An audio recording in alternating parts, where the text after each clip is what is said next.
Hi, everyone. Thanks for joining us today. We will wait just a few more minutes for folks to join the feed, and we'll get started around 12:05.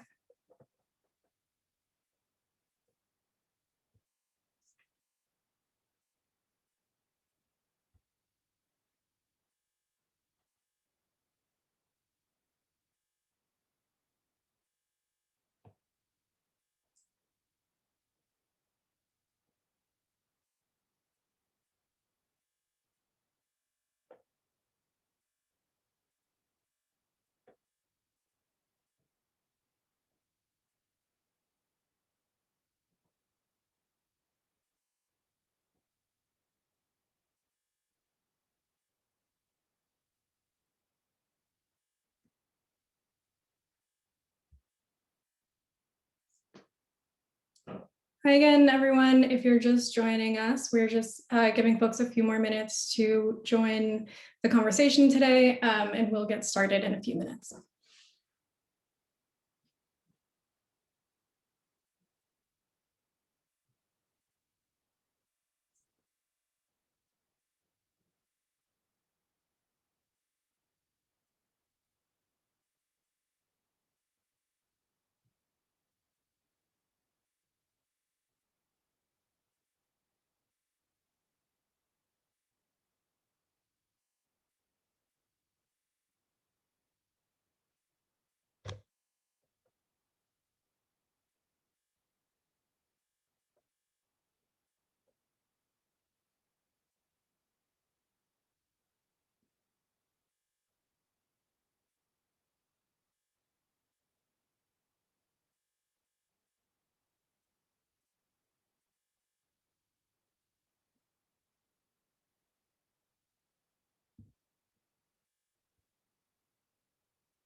Once again, if you're just joining us, we're just giving folks a few more minutes to enter the conversation today, to join the webinar, and we'll get started in just a couple more minutes.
Okay, well, it's just about 5 after, so we can probably get started. Hello, everyone. Welcome to our event on accessible design and housing. My name is Hannah Holloway, and I'm Senior Policy Manager with Tech Equity Collaborative, and I'm really excited to be here and to be having this conversation today. We're really honored to be joined by our wonderful panelists who will introduce themselves in a moment. Before we get into that, I wanted to make sure that everyone joining us today has an opportunity to get to know Tech Equity a little bit better and the work that we do. So first up, we, sorry, one second. We engage tech workers to take action on building an economy where everyone benefits from the growth that tech has created. And we do that in three main ways, through education and at events like this. We also work on public policy in partnership with community groups to develop a set of public policy priorities that advance our mission.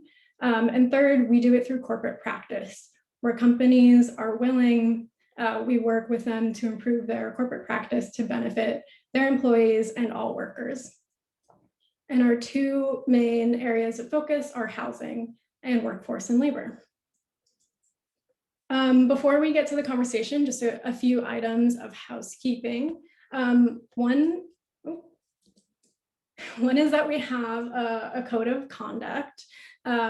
We want to ensure that these conversations are respectful and a place for learning. So please respect your fellow attendees. And Herman will be dropping a link to that code of conduct in the chat. The second is that the chat is a great place for respectful conversation. Later in the event, we will get to a portion where there's question and answer from yourselves and with the panelists. Please use the Q&A function of this webinar to submit questions for that conversation, not the chat function. Also, we will be recording this conversation, so if you're not able to stay for the whole event, or if you want to share this with friends, the recording will be available online after the fact. So keep an eye out for a follow-up email with the link. And we also want to thank everyone for being here today. We love being able to provide these events to our community. We miss seeing you in person. If you also love them or get something out of them, please become a member. It helps us do the work that we do, put on events like this. And so Herman will also be dropping a link in the chat for that. You can become a member by giving $10 a month or $100 a year. And with that, I think we can get into the conversation today. I wanted to open us up just by saying that, again, I'm really excited to be in this conversation with these panelists about the topic of accessibility in housing and in digital design. People with disabilities are prevented through exclusionary design from many facets of our societies in ways that are distinct, but also related to each other, and in ways that tech both exacerbates and can have a role in addressing. And I think now, as the pandemic has revealed societal vulnerabilities, a worsening housing crisis, a shift to the online world for everything from work to medical care, to just accessing our basic needs, it's timely to revisit the inequities in the world as we've constructed it and how we can start to fix that. I'll note that today's conversation will just be speaking to some of the many types of disability and accessibility issues, while recognizing that accessibility really transcends the built environment and includes many other things. But with that said, I will turn off my screen and make space for our panelists to introduce themselves. So maybe we can start. Allie, do you want to kick us off? Sure. Hannah, thank you so much for having me, and good afternoon, everyone. My name is Allie Cannington. I use they and she pronouns, and I am the manager of advocacy and organizing at the Kelsey, which is a social impact organization that pioneers disability forward housing solutions that opens more doors to homes and opportunities for everyone. And I come to this work as a white, disabled, queer person who is from the Bay Area and who has been organizing with people of all different types of disabilities at different levels for over 10 years, and housing has continued to be a top need for disabled people throughout my work, and I'm really humbled to be here in conversation today to share more about our work at the Kelsey, as well as just accessibility in housing and tech and more. So thanks again. Muted. Thanks, Allie. Thanks for joining us. Nicholas, I'll kick it to you. Will you introduce yourself, please? Hello, everyone. Thank you for having me here with this event.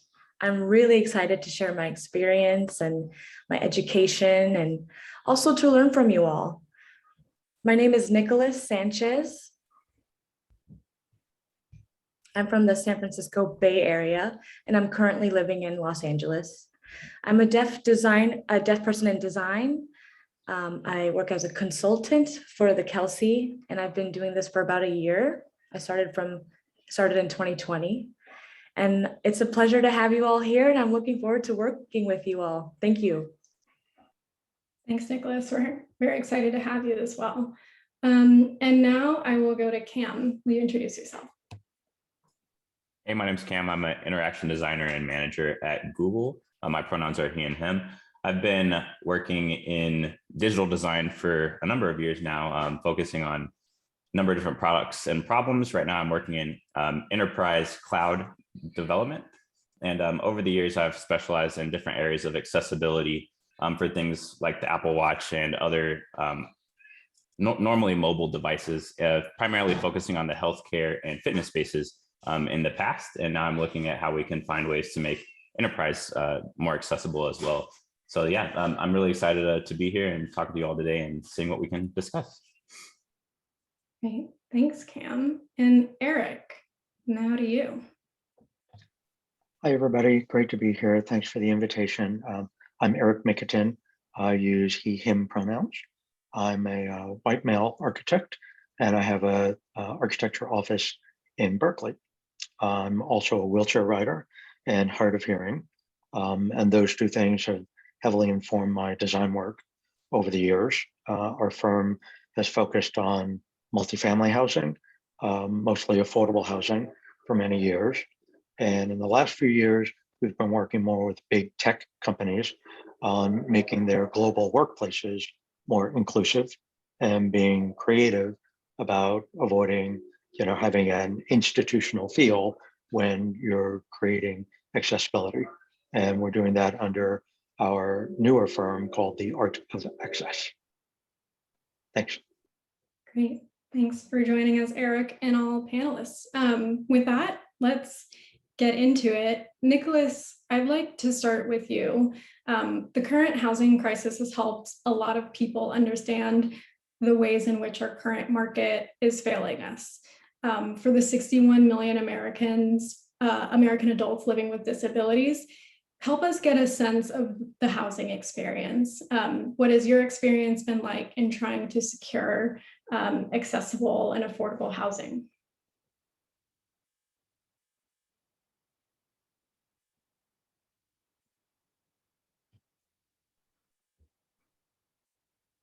First, my experience,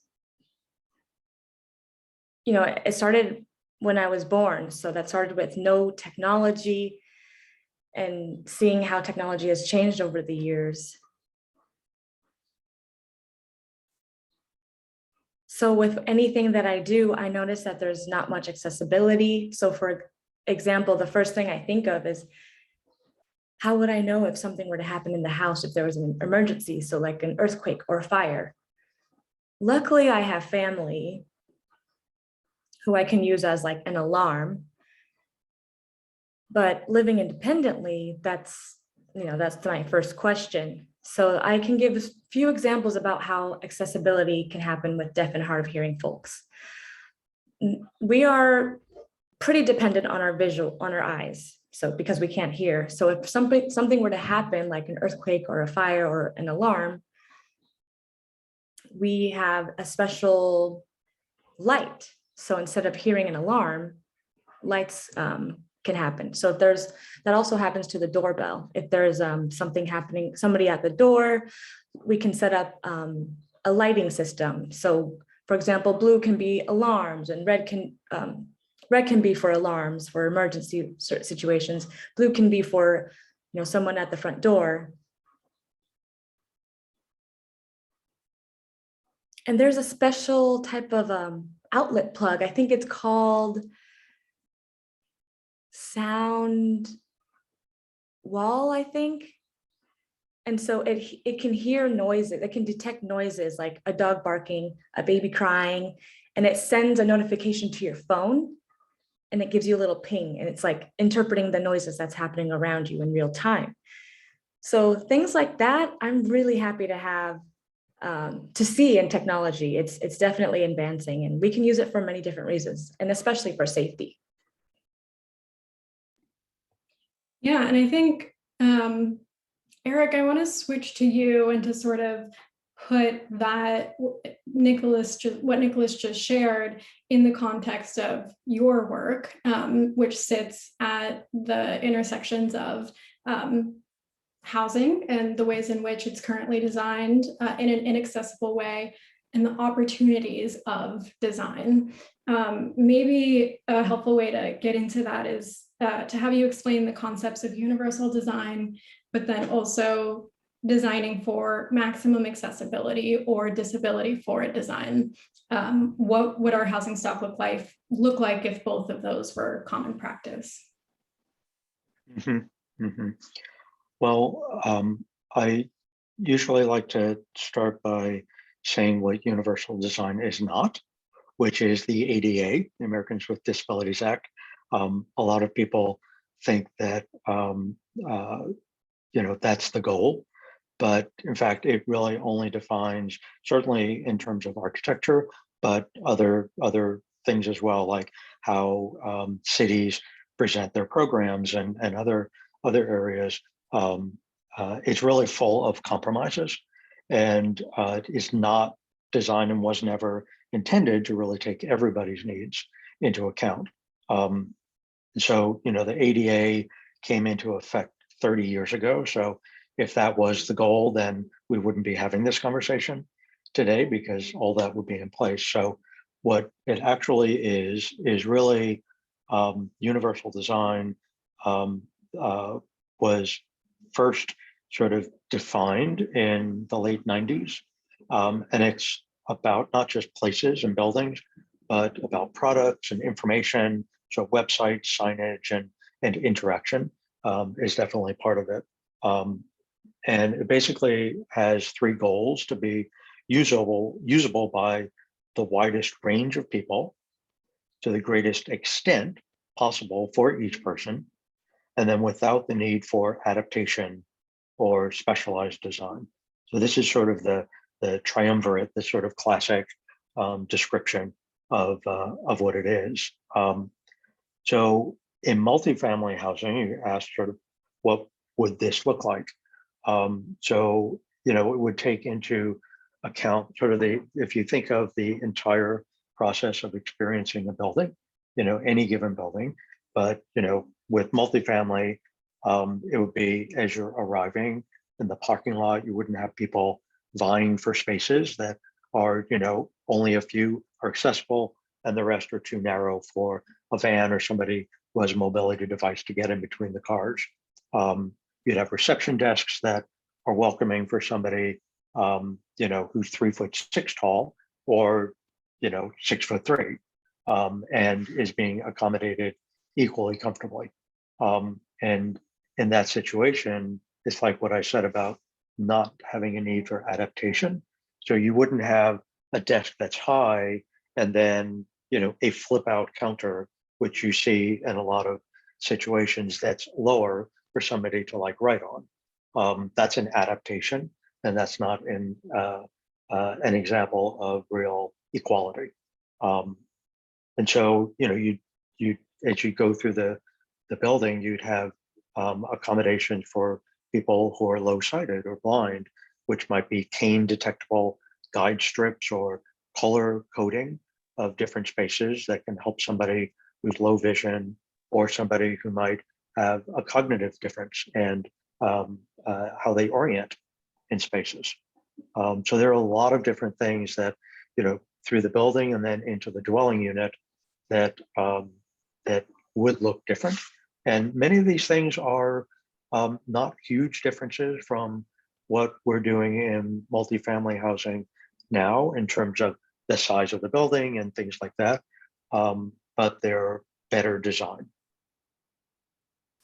I think that what you started to touch on with the gaps in the ADA, I think is really helpful framing for our audience. And so I'd kind of like to get into more of the policy landscape that undergirds and really creates a lot of these conditions. And I think maybe Allie, going to you next, can you help us understand that landscape and maybe some of the market conditions, as well as the role that design can play in creating more accessible housing? Yeah, definitely. So first, I just want to zoom us back out for a second. Like, we just went into some really incredibly critical. Sorry, y'all. My dog, of course. Zoe. I'm sorry. Hold. All good, Allie, take your time. So I'm so sorry, everyone. But we just heard some really important access features that can be in housing, whether that's for deaf folks or folks with all different types of disabilities. But again, I want to zoom us out and to the reality that 1 in 4 Californians, 1 in 4 Americans are living with a disability. And when I say disability, that can mean a variety of different things, whether that is someone who is deaf or hard of hearing, and other sensory related disabilities, someone has a mobility disability, a chronic illness, a mental health or psychiatric disability, an intellectual or developmental disability, the list goes on. And so when we think about access to the diversity of the over 7 million adults in California with a disability, or the 61 million Americans with disabilities, accessibility is all encompassing. And I say that not in with the sentiment to overwhelm, but to the sentiment that there is infinite opportunity that has yet to be fully tapped, to create spaces and to design for the diversity of needs that we have as people with disabilities. I also want to say that the reality is that there have been generations of government-sanctioned policies, such as forced institutionalization and the poverty traps of things like SSI, supplemental security income, which more than 4 million disabled Americans rely on, that have systematically robbed disabled people from living in their choice of accessible and affordable housing. This is even more the acute crisis facing disabled Americans is even more severe for folks who are also experiencing the ramifications of our racist housing policy history. So, when we think about accessibility, unfortunately, we're still at a place in the policy realm where accessibility is seen solely from a place of compliance and fear of getting sued. Like, I'm talking, the everyday person or our decision makers. There's just a lot of fear around doing things wrong. And not to say that there are laws that we need to follow that have been passed by people with disabilities and allies, and the idea of accessibility in our policy as being just from a compliance mindset is a threat to the freedom of disabled people to live and be wherever they want to in their lives, including in housing. And the result of these generations of policies are the fact that only 5% of our US housing, only 5% of housing is accessible to people with mobility or sensory related disabilities. Like, that is horrid. That we should be ashamed as a country. And although there has been great progress to increase access, we are far from meeting the promise of the laws like the Fair Housing Act and the Americans with Disabilities Act. So I have a lot of other things I want to share with you, but I think what I want to just kind of end with, and hopefully I'll have a chance to share a little bit more later, is that designing, when we're talking about design, we're talking about designing for things that are going to be created, right? And so with design, there must be people with disabilities in decision-making roles, in a paid advising process. And that there's so much potential with designing with cross disability, so diverse disability perspectives at play. And when we design with accessibility, with cross disability access from the start, we are actually investing in all of us, because if you haven't already realized this, if you're not disabled yet, like, you're probably going to become someone with a disability if you have the privilege of aging, right? Like, a majority of people age into disability, let alone the ramifications of COVID-19. Long haul COVID has been declared a disability, and also the realities of the impacts on our bodies with the climate crisis. And so if we are able to design with access from the beginning, we can spearhead the kind of communities we want to live, age, and thrive in that will benefit all of us. And that has to happen at the policy and market levels. Yeah, and I want to dig into this concept of the sort of endless opportunity of design.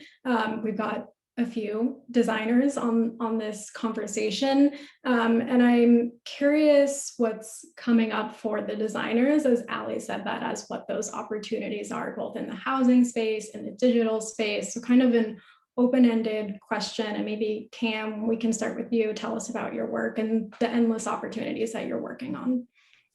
Yeah, it's a great point, and kind of everything that Ali and Eric were saying kind of resonates true in the digital realm as well. There's been areas where we have web content accessibility guidelines, very similar to what you're mentioning with ADA, Eric, where we have some baseline things we can do. There's different tiers to the system. You can have single A coverage, double A coverage, or triple A coverage. And most of the time we're shooting for just double A coverage a lot of the time, which normally entails things like images on a page can also have text backing it. So if you're unable to see the image, we can at least describe it to you.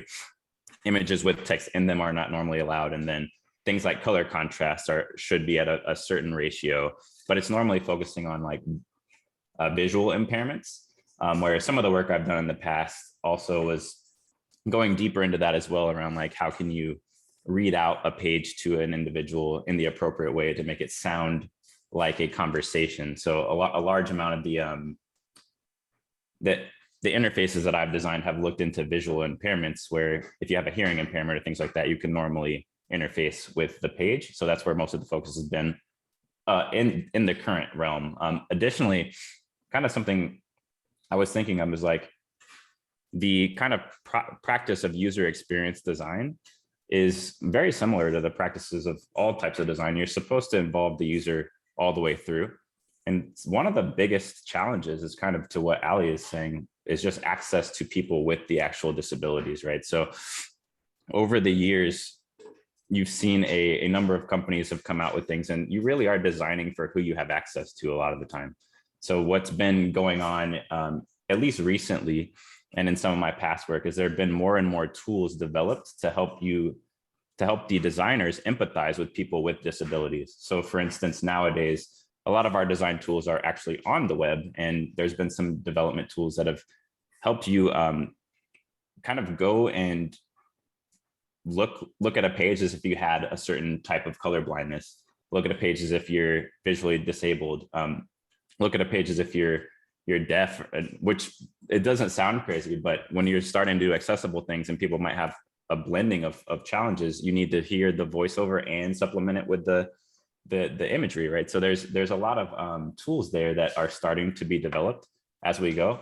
And I just think it'll be more and more important as we continue to develop different types of interfaces. I used to work in VR, and when you're working in VR, everything matters. The visuals, the audio, the spatial dynamics, almost everything that applies to housing is right there in the midst of VR, right? So I think the big challenge here is we've kind of looked at our industry immaturely over the past decade or so, and we've been really developing visual UIs when in the reality of the situation is a user interface is just something that's designed for a human to interact with a computer.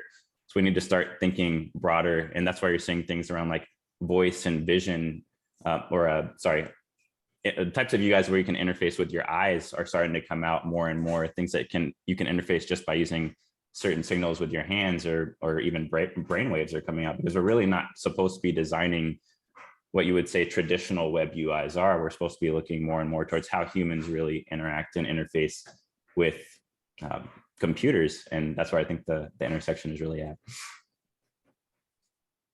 Great. Maybe we can pivot back to Nicholas, and you can tell us a little bit more about how design and accessibility are showing up in your work and the opportunities, and maybe also the challenges that you're seeing.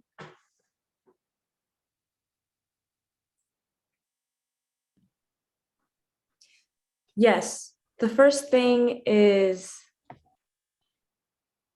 I agree with Eric and Ali. The biggest challenge is probably seeing how different backgrounds can be weaker and stronger. And what we can see with our goal is to include everyone's differences to make this one thing successful. So for example, I forgot to mention, it's not just deaf and hard of hearing people. There's another deaf positive explanation. So deaf plus, excuse me. So deaf folks using wheelchairs and, having different disabilities, we have to make sure that they're included too. So we have to think of everyone and any, deaf plus disabilities in the home and in different buildings. So one good example I can share is ramps. They should probably be a little wider. That would be more deaf friendly. So when we communicate, we are manually communicating, and if we're walking next to each other, and if you're walking on steps, it's hard, you can't stay in this conversation. So if we had ramps that were more wider, two people can be walking next to each other, having a conversation, and including someone with a wheelchair walking with us. So that would be an easy way to solve, this barrier. And so that's a challenge that I've noticed. Another thing that I've mentioned is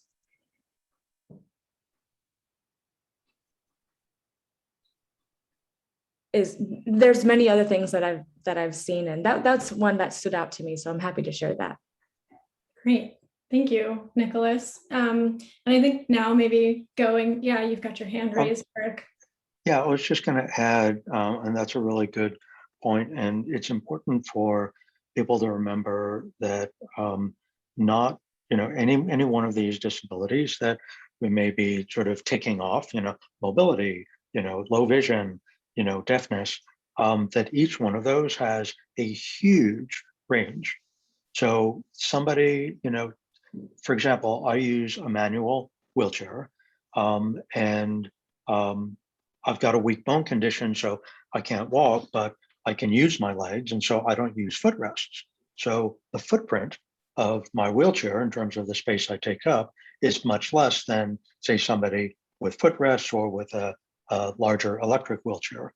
So it's not a question when we're looking at spaces, physical spaces, of whether, does a wheelchair fit or does a wheelchair not fit? It's a really wide range. And the comment Nicholas just made, I can add to that, which is that, I wear hearing aids, and so I'm not completely deaf, but I rely to a degree on lip reading.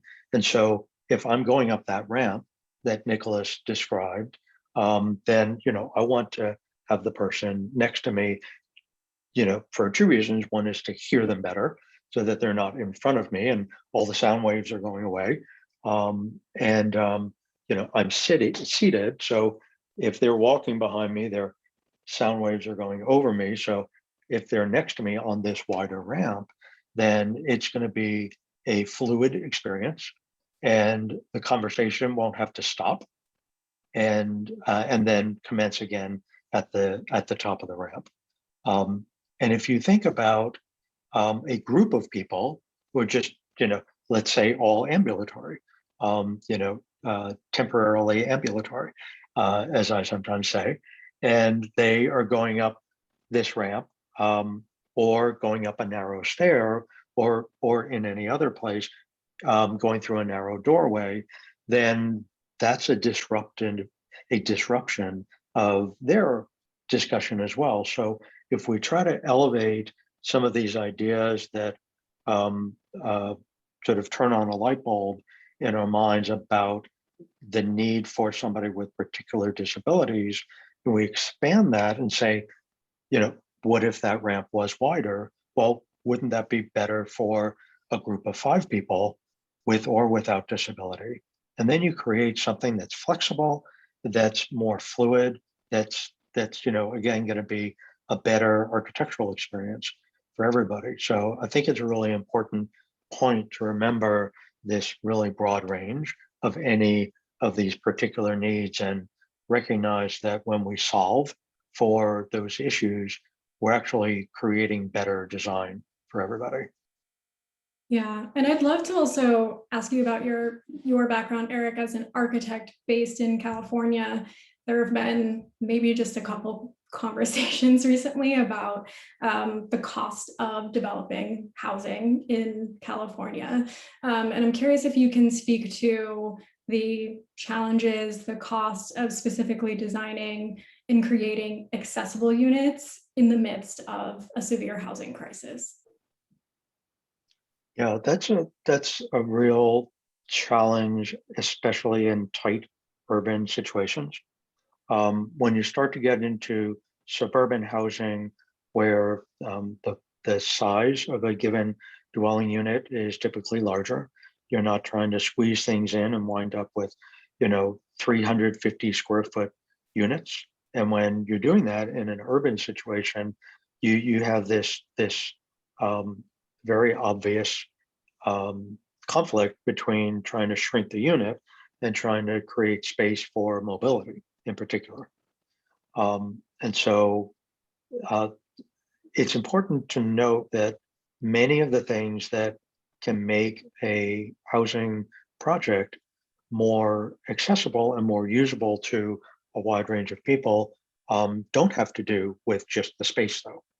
So some of the things that I mentioned before, and the heights of countertops and, usability of sink fixtures and things like that are choices that the architect makes for something that's more or less usable. And the cost may be identical between the two.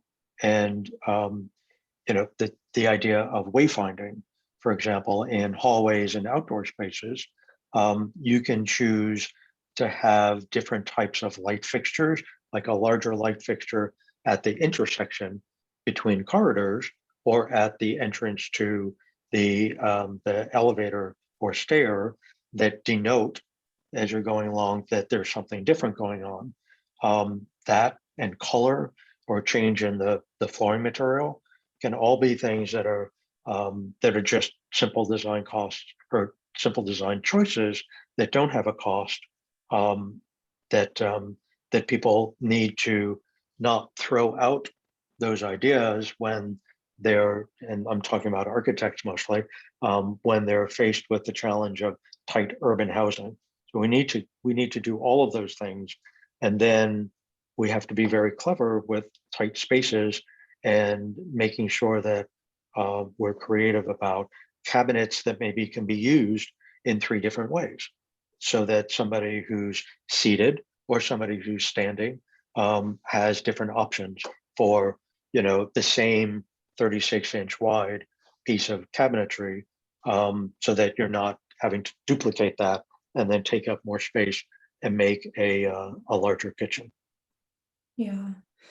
And it's striking me that these are all very sort of more individualized or private market solutions to designing and creating accessibility in our built environment, in our digital environments, for what can feel very much like a structural issue. And so pointing back to you now, Ali, I'm curious what you think of as like the necessary policy levers are to make these concepts of universal design, maximum accessibility actually a reality. Yeah, so I just want to first start by saying that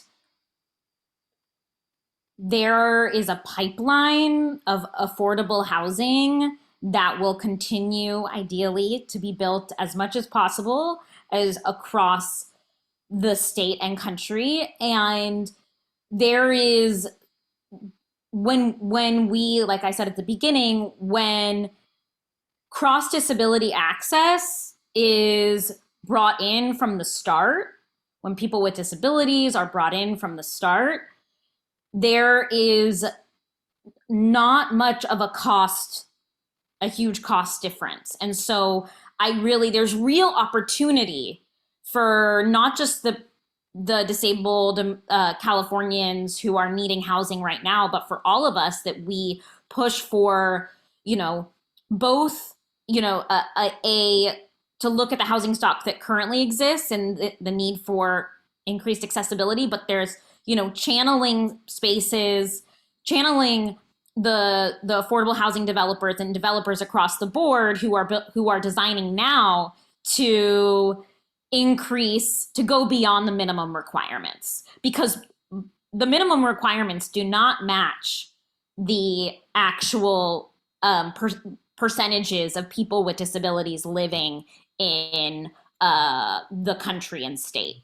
And so I mentioned requirements. Really, at the Kelsey, we talk about, and in housing policy spaces, a need for both a carrot and sticks approach. So both increasing requirements as well as incentivizing developers to expand what is the norm right now for increasing for accessibility, for accessible units for a variety of different disabilities.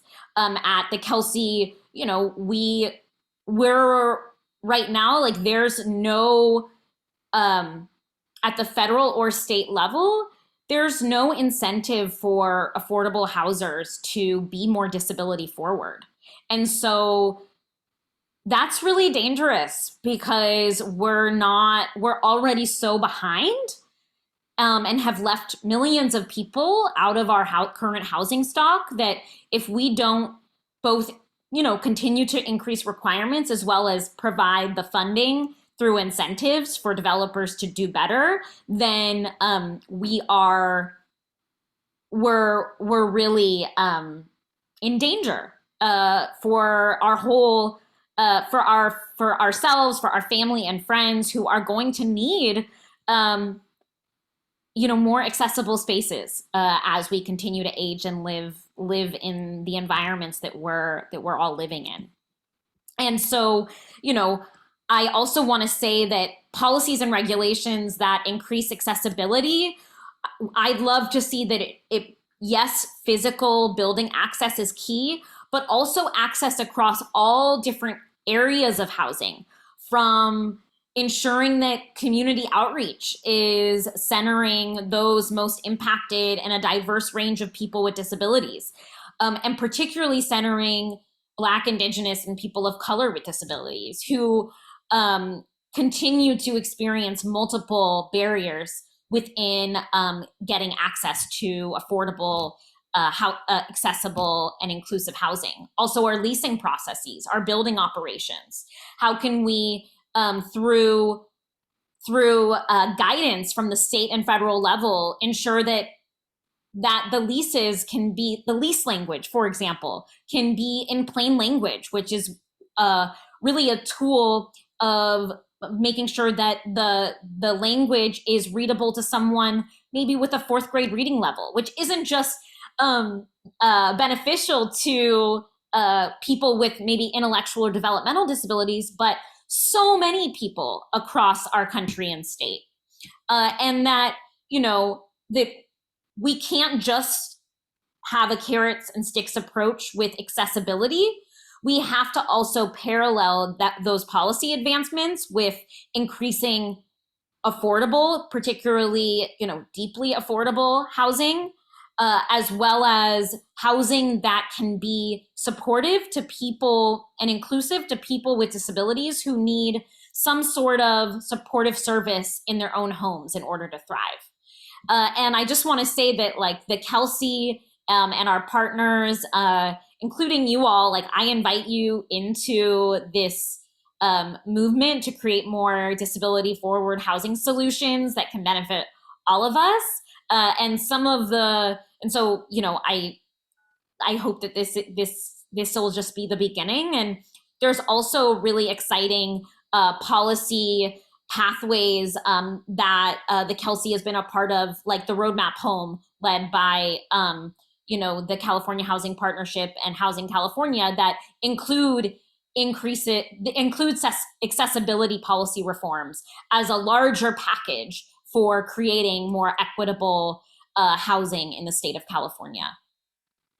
Yeah. On that note, Eric, I see that your hand is raised. Maybe we can go to you as we bring in my colleague Herman and switch to some of the questions that we're getting from audience members. But Eric, did you have a sort of a final thought to wrap us up? Yeah, I was actually going to just add to what Ali was saying about the term. You know, we started with universal design and talking about accessibility, and then this term of inclusion is an even broader idea, where the universal design of maybe the physical elements and buildings and the website and consumer products, and inclusion expands the concept to include things like you know, racial inclusion, and things like the idea of a plain language lease that doesn't start to exclude people because of their educational background or cognitive ability. And a little sort of plug, and I can put the link in the chat for everybody, but the Kelsey and we have been working on housing design standards for accessibility and inclusion that really break down a lot of these ideas into very digestible pieces, that in that idea of providing a carrot for people, that developers and architects can get a certification for universally designed multifamily housing by following the standards that we just recently published, which are available nationally for developers to use. And even if they don't want to get a full certification, it gives people, especially architects who've never delved into this, it gives them some information and some goals to try to make each project even a little bit better. Yeah, that is great. It looks like Eric with the Kelsey just dropped that in the chat. And again, Herman will be sending up a follow-up email after this event, and we'll include that link there for attendees and others who wanted to attend to look at. Thanks for mentioning that, Eric. Herman, what do we got going on in the Q&A? Cool. Just want to thank everyone. All the panelists have been great. This has been a great discussion. But the first question we have is, how difficult is it to retrofit older buildings for access? Eric, that might be a question for you. It's a huge range of different answers to that. You know, if you're talking about, you know, a 4-story walk-up in downtown San Francisco, it might be very difficult. If you're talking about, I mean, we did a project 2 2 years ago that was a remodel of a 1980s era 150 unit apartment building, and that was relatively easy. A lot of these things that I mentioned before that are low or no cost elements for wayfinding and for communication and interacting with people in public spaces and the lobbies and the parking are very easy very often. It's when you start to get into the personal spaces, which is the bathrooms and the kitchens, that it can become more of a challenge. But again, I'm always telling architects, don't throw the baby out with the bathwater. Just because you've got a small space doesn't mean that you can't still solve lots of problems without enlarging that space. So don't just give up, and recognize that, like I said, there's this wide spectrum of what people's needs are. So, one of the classic things that, as somebody who's rolling into, restrooms in a restaurant or hotel or whatever, the mirror, even though the ADA requires that the mirror be low, it's, the bottom of the mirror is often here and I can't see my face. And so that's a problem for somebody who's short or in a wheelchair, and or for kids, right? So doing something like that to follow an accessibility protocol, if you will, provide an accessible element, which is a low mirror, or even better, a full-length mirror on the wall or back of the door, means that for very little or no cost difference, you are accommodating many more people than you would otherwise. Thanks, Eric. And Nicholas, it looked like maybe something Eric said sparked an idea. Yeah. Okay. So, I mean, honestly, everything Eric has mentioned, it's been spot on. And especially when you're talking about retrofitting old buildings. And I myself am a designer, which means that, that comment you made of never giving up, it's super important to keep in mind, because even if you can't maintain or can't get full access, you can't like strip everything down to the studs and refit everything, but you can do those little things that will provide accessibility to people with disabilities, and you can make those little additions that people will truly value and love, that those changes are happening. And it just shines a spotlight on the community. It means that you're valuing them and doing these things for them. Yeah. Thanks. Herman, it looks like there might be a question in the chat for Cam. Can we do that one? In the chat for Cam, let me see. We have one on here in the Q&A. Yeah, I can read it up. Cool. I've got it up. But Cam, it says, how do we ensure that accessible and inclusive design that relies on AI doesn't exacerbate bias? It's a great question. I actually used to work in AI for healthcare, and this was a massive problem because of the way that different health issues can show up in different racial groups or in different genders even. So one of the big things there is the technology is basically as good as the people that create it, right? So one of the big pieces with AI that we're starting to look into, I have a good friend that runs something called the Algorithmic Justice League. And she's got a group of people very similar to what the Kelsey is doing, looking at things from a very diverse set of viewpoints to say, how can we start preventing AI biases? Because essentially what's going on in AI is it's using the information that currently exists, that's being fed by a set of people that may or may not have the appropriate amount of diversity in it. And it's creating rapid connections faster than a human being would. So it's kind of back to the same problem of the appropriate amount of diverse viewpoints.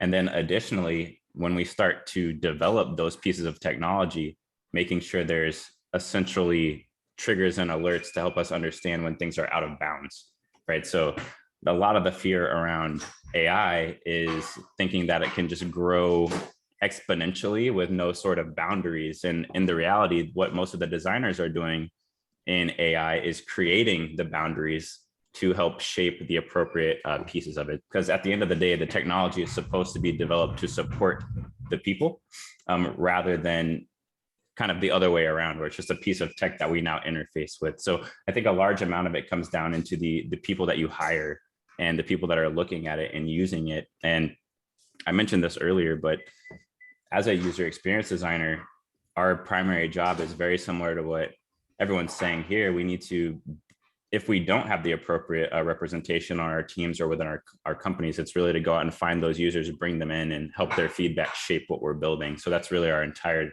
job here. I think we probably have time for just one more question. Herman, is there one that you?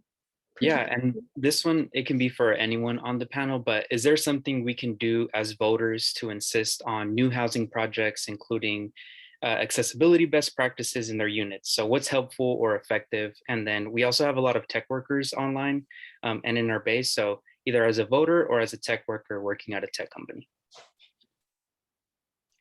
I can weigh in on that, and it's not on the voter side, but I'm on the Building Standards Commission for the state that creates the state building code, and so the various departments that participate in that very complex process to renew the building code every 3 years, those departments can they're very open to hearing public comment. And for example, Housing and Community Development Department, if many people were coming to them from various different backgrounds and saying that we need better multifamily requirements for more accessibility, then that would actually make a difference in changing the code, rather than trying to go through a legislative process that would then, take a very long time, be very complex, and then impose something from the outside onto the building code, and then that process would start. So instead, having these departments hear directly from their constituents that things need to be better, and that ideas like visitability need to be incorporated into not just multifamily, but when possible, single family homes as well. I think a big difference can be made with that sort of advocacy. Nicholas?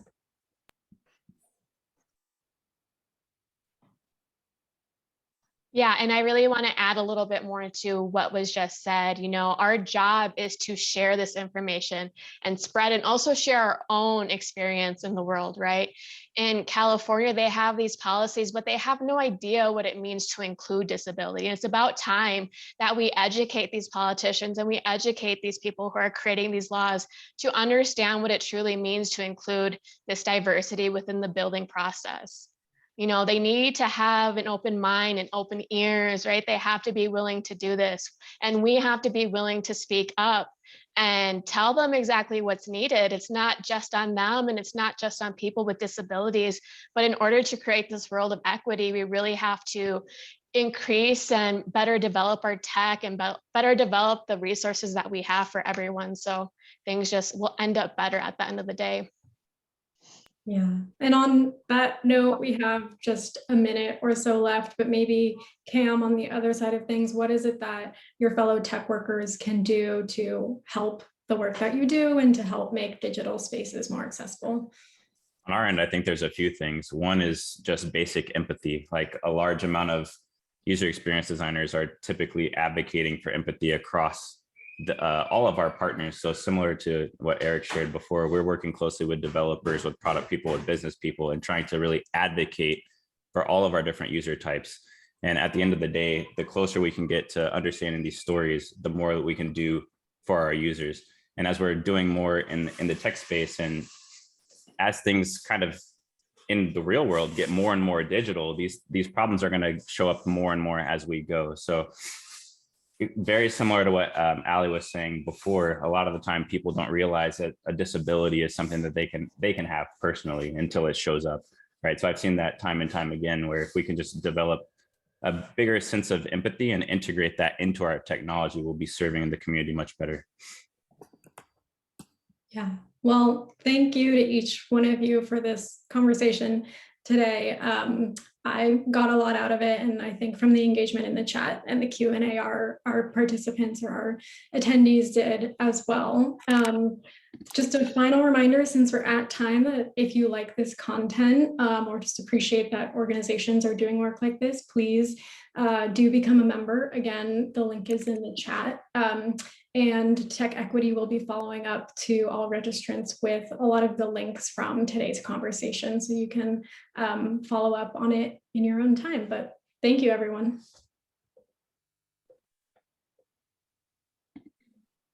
Thanks, everybody. Thanks. Thank you.